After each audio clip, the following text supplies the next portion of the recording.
we are all connected in this great chain of cause and effect. The Dakota Access Pipeline is a threat to this great balance of life. Despite strong opposition from the Standing Rock Sioux and serious concerns raised by the EPA, the Department of Interior, the Advisory Council on Historic Preservation, and other federal agencies, the Army Corps of Engineers approved permits to construct the Dakota Access Pipeline without adequately consulting the tribes and without fully evaluating the potential impacts to the neighboring tribal lands, sacred sites, and their water supply. Just one spill near the tribe's reservation could release thousands of barrels of crude oil, contaminating the tribe's drinking water. The impact of the Dakota Access Pipeline is clear. Energy Transfer Partners, the company that's constructing the Dakota Pipeline, has a history of serious pipeline explosions which have caused injury, death, and significant property damage in the past decade. The future operator of the planned pipeline, Sunoco Logistics, has had over 200 environmentally damaging oil spills in the last 6 years alone, more than any of its competitors.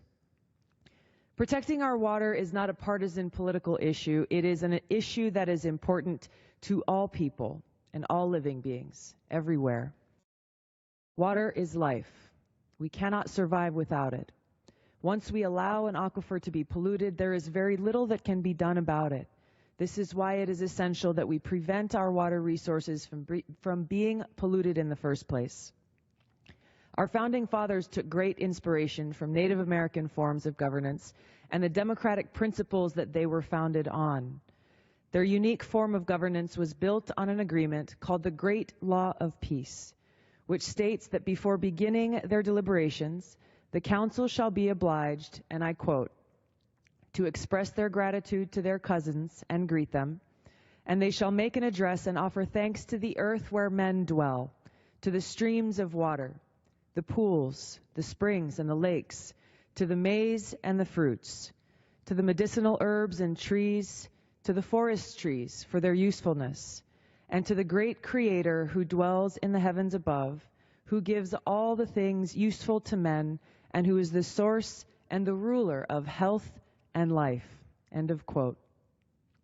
This recognition of our debt to the Creator and our responsibility to be responsible members of this great web of life was there from the beginning of Western democracy. Freedom is not a buzzword. The freedom of our founding fathers was not the freedom to bulldoze wherever you like. Our freedom is a freedom of mind, a freedom of heart, a freedom to worship as we see fit, freedom from tyranny and freedom from terror. That's the freedom this country was founded on, the freedom cultivated by America's native people, and the freedom that the Standing Rock Sioux are now exercising.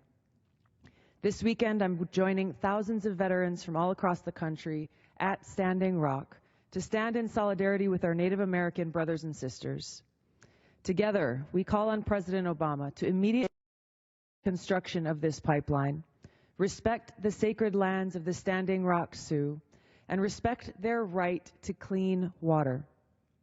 The truth is, whether it's the threat to essential water sources in this region, the lead-contaminated water in Flint, Michigan, or the threat posed to a major Hawaii aquifer by the Red Hill fuel leak, each example underscores the vital importance of protecting our water resources. We cannot undo history, but we must learn lessons from the past and carry them forward, to encourage cooperation among free people, to protect the sacred, to care for the earth and for our children and our children's children. What's at stake is our shared heritage of freedom and democracy and our shared future on this great turtle island, our United States of America.